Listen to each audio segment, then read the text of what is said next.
Créer une boîte, c'est profondément hardcore et c'est super important de le savoir avant de se lancer. Je partage énormément de vidéos qui te dit que tu es capable de faire des choses extraordinaires, etc. Mais souvent, on oublie, et souvent avec toutes les vidéos qu'on voit sur TikTok, sur Instagram, etc., on ne se rend pas compte à quel point c'est dur de monter une boîte. Mais en réalité, monter une boîte, c'est infiniment complexe. Je rencontre souvent des entrepreneurs qui me disent ouais, j'aimerais bien monter ma boîte, etc. Mais en fait, la première chose à réaliser, c'est que c'est super dur. Et souvent, la première question que je leur pose, c'est est-ce que tu es prêt à travailler pendant 10 ans sur ce sujet? Parce que la réalité des boîtes qui fonctionnent, elles mettent 10 ans avant de vraiment fonctionner. Donc, la vraie question qu'il faut poser, c'est ça. Mais en réalité, monter une boîte, c'est super dur. Moi, je passe par exemple ma vie à être seul. Je suis tout le temps seul. Du lundi au dimanche, quasiment, je suis tout le temps seul. Alors, de temps en temps, je suis avec mes équipes. Mais quand je pars à Paris, quand je pars en Allemagne, quand je pars à différents events, je suis tout le temps seul. Donc si tu n'es pas capable d'être tout seul, déjà c'est pas possible pour toi parce qu'en fait, même si tu t'associes avec des gens, en tant que vendeur, en tant que CEO de la boîte, je passe mon temps à être tout seul. Donc si tu n'es pas capable d'être tout seul, déjà c'est mort pour toi. Donc tu passes ta vie à être tout seul. Ensuite, tu fais des heures à rallonge. Je passe je fais 70-80 heures par semaine de travail du lundi au dimanche. Je vois pas. Enfin, je fais que ça et je n'ai pas le temps de voir mes amis, j'ai pas le temps de voir ma famille, j'ai pas le temps de voir qui que ce soit. Alors évidemment, de temps en temps, sur certains week-ends, j'ai le temps de faire des week-ends où je pars faire du snow, où je pars faire du kite, où je vois ma famille de temps en temps. Mais c'est pas la majorité du temps. La majorité du temps, je travaille, etc. Et j'ai défini mon environnement de travail de façon à ce que je sois performant H24 dans ce que je fais. C'est pour ça que je fais du sport tous les matins parce que ça me permet de mettre dans un état d'esprit de performance et d'être la meilleure version de ce que je peux être. Donc, concevoir un planning, ça c'est dur. Donc, les heures de travail, l'environnement dans lequel tu évolues, la solitude, c'est dur. Il faut constamment que tu apprennes en 3 mois à devenir un expert dans un sujet, expert plus de 95% de la moyenne des gens sur un sujet, il faut que tu sois meilleur sur ce sujet-là. Ça, c'est super dur. Si tu n'es pas curieux et que tu n'as pas une capacité à apprendre, pareil, tu es mort.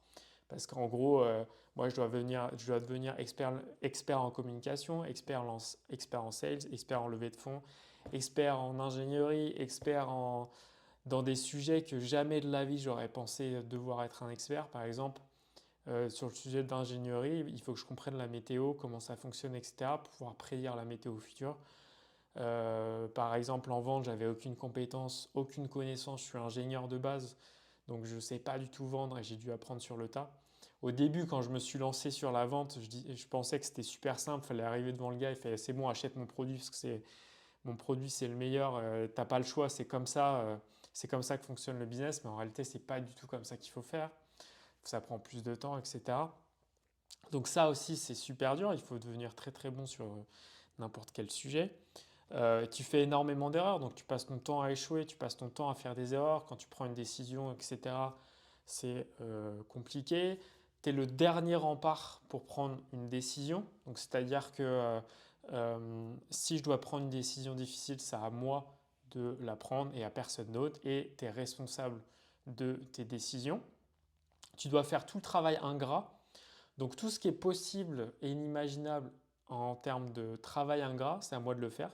Donc, si je dois, je sais pas, si il y a une pièce qui a brûlé, bah, c'est à moi de tout retaper, par exemple, parce que mes employés, ils ont autre chose à faire que retaper une pièce qui a brûlé. C'est un exemple, ça ne nous est jamais arrivé, mais c'est un exemple comme ça. Donc là, tu vois, par exemple, il y a un sujet qui nous occupe énormément. Ça fait 2 ans sur lequel ça me prend la tête et j'ai aucune valeur à s'ajouter sur ce sujet. C'est d'avoir la fibre dans notre hangar à avion. Alors c'est un sujet, c'est infernal à gérer et pour autant, tous les jours, toutes les semaines, je dois relancer le gars pour avoir la fibre et ça fait 2 ans. Et là, je viens d'apprendre qu'on ne va pas l'avoir avant 6 mois. Donc j'ai envie de me taper la tête contre les murs, je ne vais pas vous mentir. Et il y a plein de sujets comme ça qui sont totalement ingrats et que tu dois gérer parce que ce n'est pas le taf de tes employés de gérer ce genre de truc qui est infernal.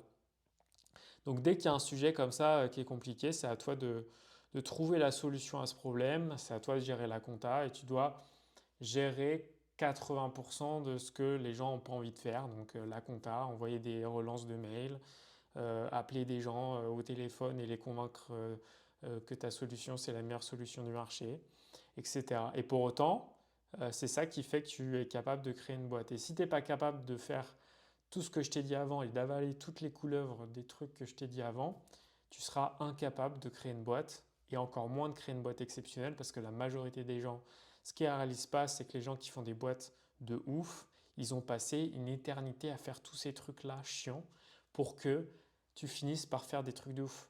Et ça ne veut pas dire que tu fais que des trucs chiants. Évidemment, tu as des trucs cool de temps en temps. Quand on sort le ballon dehors, c'est juste je suis hyper content parce que je vois la techno évoluer, sachant qu'à la base, on a dessiné notre techno sur un bout de papier et on ne savait pas trop si ça allait fonctionner. Quand on signe des contrats, je suis super content, j'ai un shot de dopamine qui est juste indescriptible. Quand on a levé nos premiers fonds, quand on a eu nos premiers clients, etc., c'est juste indescriptible et c'est le genre de sensation que tu ne peux pas avoir ailleurs. Et nos premiers recrutements, etc., quand ça se passe bien, pareil, c'est juste indescriptible. Donc il y a évidemment plein de trucs cool, mais tu as une infinité de trucs qui sont extrêmement désagréables. Mais ça fait partie du revers de la médaille, donc ça fait partie du jeu. Donc monter une boîte, c'est dur. C'est psychologiquement, c'est dur. C'est vrai que je ne suis pas rentré dans l'aspect psychologique, mais il y a plein de moments où j'étais au fond du trou à cause de la boîte. Mais c'est le revers de la médaille et c'est comme ça que tu arrives à faire des trucs de ouf. Et donc, je pense vraiment que tout le monde est capable de faire des trucs de ouf. Il faut avoir la détermination, on a les compétences en France. Et donc, il faut que tu restes obstiné pour faire des trucs de ouf. Donc, reste obstiné, obstiné, tu pourras faire des trucs de ouf. Mais il y a tout un côté qui n'est pas fun. Donc, c'est comme ça.